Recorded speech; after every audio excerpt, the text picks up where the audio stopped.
Lockdown part 3 खत्म होने वाला है और अब शुरू होने वाला है लॉकडाउन का चौथा पार्ट। लॉकडाउन 4.0 नए रंग रूप में होगा, इसका पीएम मोदी पहले ही ऐलान कर चुके हैं। और अब दिल्ली हो, मुंबई, यूपी, लॉकडाउन के बीच में कुछ जरूरी छूट की मांग यहां पर अब लोग कर रहे हैं ताकि सूबे में रोजगार और व्यापार बढ़ाया जा सके, लेकिन सशर्त कुछ बदलाव किए जाएं। दिल्ली में तो मेट्रो और बसों को सशर्त शुरू करने की भी प्रस्ताव दिल्ली सरकार की तरफ से केंद्र सरकार को भेजा जा चुका है। वहीं लॉकडाउन में जो एक नया प्लान है वो महाराष्ट्र में उद्धव सरकार की तरफ से भी पेश किया गया, जिसमें काफ़ी कुछ राहत मांगी गई है। और वहीं अगर बात हम उत्तर प्रदेश की करें तो उत्तर प्रदेश में भी कई तरह की छूट की मांग की गई है, कई सशर्त बदलाव करने की मांग की गई है ताकि रोजगार और व्यापार के अवसर खुल सके और लोगों को रियायत मिल सके।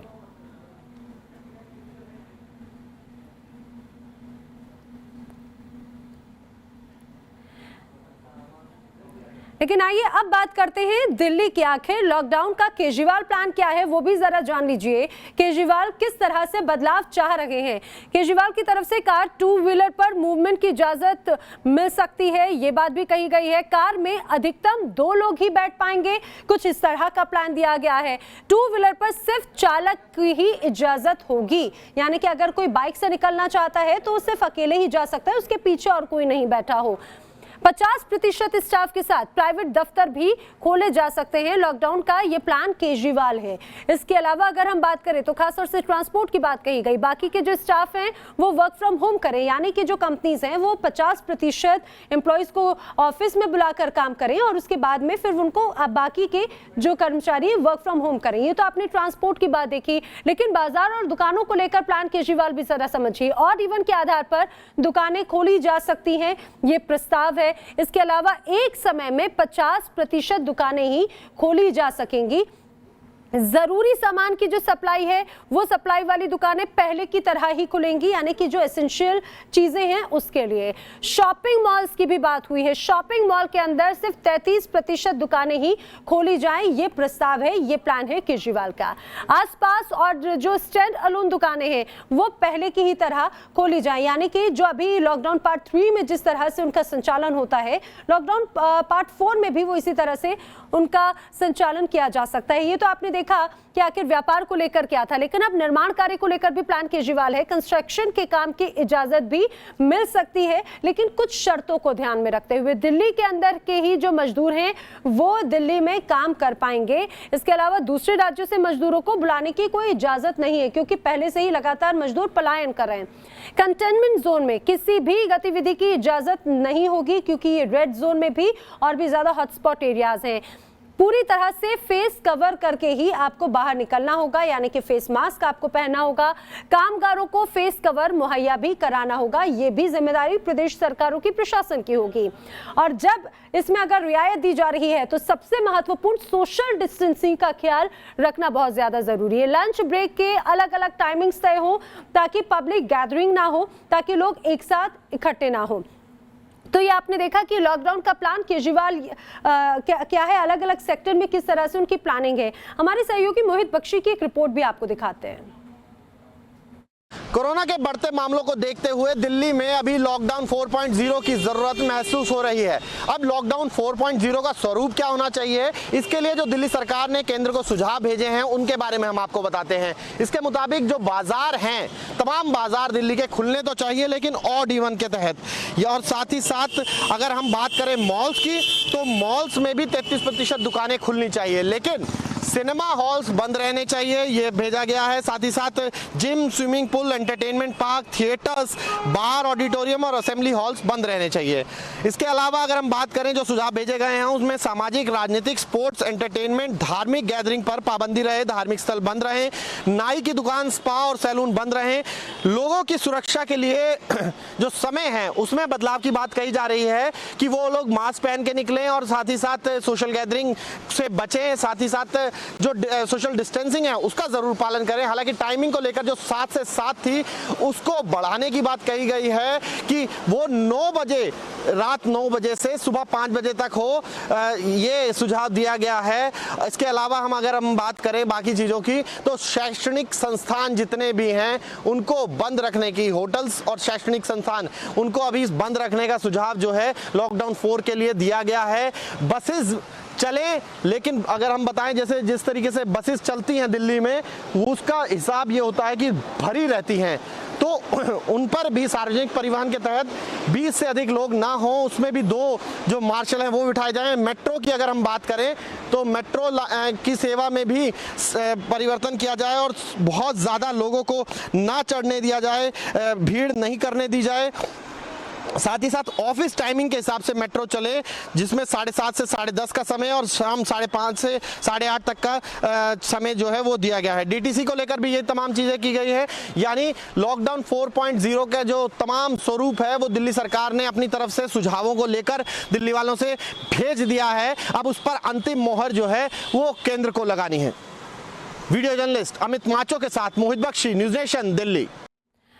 तो दिल्ली के लिए लॉकडाउन प्लान केजरीवाल क्या है ये तो आपने जान लिया, लेकिन अब बात करते हैं उस प्रदेश की जो कोरोना से सबसे ज्यादा संक्रमित है। हम बात महाराष्ट्र की कर रहे हैं। महाराष्ट्र में भी लॉकडाउन पार्ट 4 में कई तरह की रियायतों की मांग की जा रही है।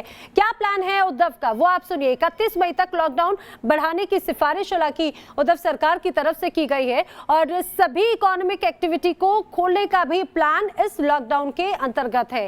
ग्रीन और ऑरेंज जोन जो है उनमें भी कुछ छूट मिल सकती है, क्योंकि ये फिर भी थोड़े खतरे यहां पर कम हैं।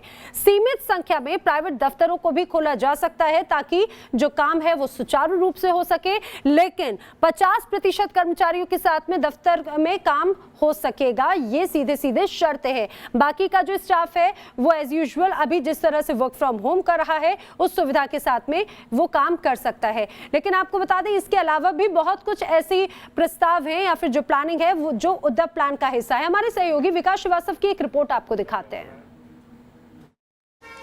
18 मई से लागू होने वाले लॉकडाउन 4 का महाराष्ट्र में प्रारूप क्या होगा, इस पर सभी की निगाहें टिकी हुई हैं, क्योंकि महाराष्ट्र समूचे देश में कोरोना से प्रभावित सबसे बड़ा राज्य है। मैं इस वक्त मुंबई के एक मार्केट में खड़ा हूं, जहां पर गतिविधियां बिल्कुल सामान्य हैं, क्योंकि इस मार्केट में अंडा, दूध, फल, सब्जी, इसके अलावा दूसरी चीज़ों की जो बिक्री है उसे मंजूर किया गया है और इसी वजह से यहाँ पर स्थिति सामान्य है। लेकिन लॉकडाउन 4 में ये हो सकता है कि रियायतें कुछ और दी जाएं और इस मार्केट की जो समय सीमा है वो बढ़ा दी जाए और साथ ही जो अत्यावश्यक चीज़ें हैं उनकी होम डिलीवरी को जो है वो इजाज़त मिल जाए। सरकार ऐसा इसलिए करना चाहती है क्योंकि सरकार ये चाहती है कि अर्थव्यवस्था पर को भी नियंत्रण में रखना है, उसे सुचारू रूप से चलाना है। और चलिए अब दिल्ली और मुंबई का सीधे रुख कर लेते हैं। हमारे सहयोगी दिल्ली से मोहित बख्शी हमारे साथ में हैं, तो विकास श्रीवास्तव हमें हाल बताएंगे मुंबई का। सबसे पहले मुंबई का रुख कर लेते हैं, क्योंकि यहाँ पे बात अगर सबसे ज्यादा प्रभावित इलाके की या फिर सबसे ज्यादा प्रभावित प्रदेश की बात करें विकास, तो वो महाराष्ट्र ही है। 2 दिन ही बस बाकी है लॉकडाउन पार्ट 3 के खत्म होने के। अब उसके बाद में चौथा चरण शुरू होगा। तैयारियां किस तरह की हैं और किस तरह से बदलाव नजर आएगा इस दौरान? नैना, मैं आपको बताऊं कि उद्धव ठाकरे सरकार ने एक प्रस्ताव केंद्र सरकार को दिया है। उद्धव ठाकरे सरकार राज्य की अर्थव्यवस्था को लेकर चिंतित है और साथ ही जो सामान्य गतिविधियां हैं उनको भी अब सुचारू रूप से चालू करना चाहती है और इसी वजह से जो सबसे बड़ा प्रस्ताव है वो ये है कि मुंबई की लाइफलाइन कहलाने जाने वाली जो लोकल ट्रेनें हैं उन्हें आंशिक रूप से चालू करने का आग्रह जो है वो रेल मंत्रालय को किया गया है। उद्धव ठाकरे सरकार का ये दावा है कि बहुत बड़ी निर्भरता है पूरे शहर की इन लोकल ट्रेनों पर। अत्यावश्यक सेवाओं में काम करने वाले जो लोग हैं, मसलन डॉक्टर, पुलिसकर्मी या फिर बैंकिंग सेक्टर के जुड़े हुए लोग, वो इन्हीं रेल सेवाओं का, मुंबई की लोकल ट्रेनों का इस्तेमाल करके अपने गंतव्य तक पहुंचते हैं और इसी वजह से आंशिक तौर पर मुंबई की लोकल ट्रेनों को चालू किया जाना बेहद ज़रूरी है। मुमकिन है कि लॉकडाउन 4 में हम मुंबई की लोकल ट्रेनों को दोबारा से पटरी पर दौड़ते हुए देख सकेंगे। इसके अलावा जो दूसरी रियायतें दी गई हैं उसमें होम डिलीवरी जो है वो उसकी रियायत दी गई है। अत्यावश्यक चीज़ों अब घर पहुंचा करेंगी। शराब की भी बात हम कर चुके हैं। शराब यानी कि हम मोटे तौर पर हम ये समझे विकास की जो होम डिलीवरी है वो भी भी शुरू होगी और माना जा रहा है कि इस दौरान लोकल सर्विस भी ट्रेन की वो शुरू की जा सकती है। दिल्ली का रुख कर लेते हैं। जरा मोहित ये भी बताइए, लोगों को बड़ी उम्मीद है, उनको ये लग रहा है कि लॉकडाउन का जो चौथा पार्ट होगा उसमें शायद दिल्ली मेट्रो भी शुरू हो जाए और कई तरह की रियायतें भी शुरू हो जाएं। किस तरह के बदलाव नजर आ सकते हैं और क्या क्या कुछ है, क्या प्लान है केजरीवाल का?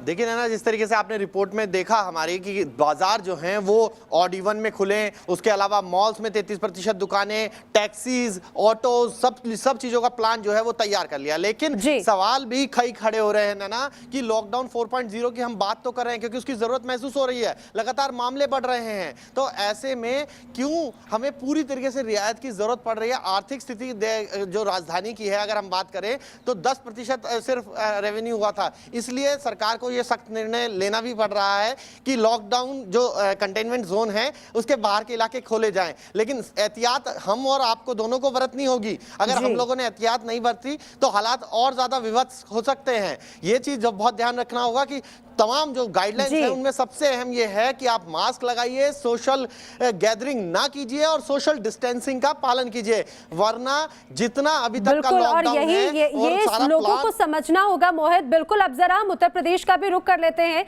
अनिल यादव हमारे साथ में यहाँ से जुड़े। अनिल, प्लान योगी क्या है लॉकडाउन के लिए, वो बताएं। देखिए, मुख्यमंत्री योगी आदित्यनाथ पहले ही कह चुके हैं कि लॉकडाउन के लिए केंद्र सरकार जो भी गाइडलाइंस तय करेगी उत्तर प्रदेश उनका पालन करेगा। तो जाहिर बात है कि उत्तर प्रदेश सरकार केंद्र सरकार के साथ है और केंद्र से जो भी दिशा निर्देश होंगे, केंद्र सरकार जो भी गाइडलाइंस लॉकडाउन 4 के लिए तय करेगी, जो छूट देगी, उन सभी का पालन उत्तर प्रदेश में किया जाएगा। उत्तर प्रदेश सरकार केंद्र सरकार से अलग होकर कोई कुछ प्लान करने नहीं जा रही है और इसलिए मुख्यमंत्री कह चुके हैं कि प्रधानमंत्री का और केंद्र सरकार का जो निर्देश होगा, जितनी छूट वो देंगे उतनी ही छूट उत्तर प्रदेश में दी जाएगी, वो किसी भी जिले में हो। बिल्कुल, जानकारी के लिए शुक्रिया आपका भी मोहित और विकास, आप तीनों का शुक्रिया। तो यानी कि 2 दिनों के बाद में जब लॉकडाउन पार्ट 4 शुरू होगा तो कई तरह के बदलाव नजर आएंगे। इसकी घोषणा पहले ही प्रधानमंत्री की तरफ से की भी जा चुकी है। कई तरह की रियायतें और कुछ सख्ती भी नजर आएगी।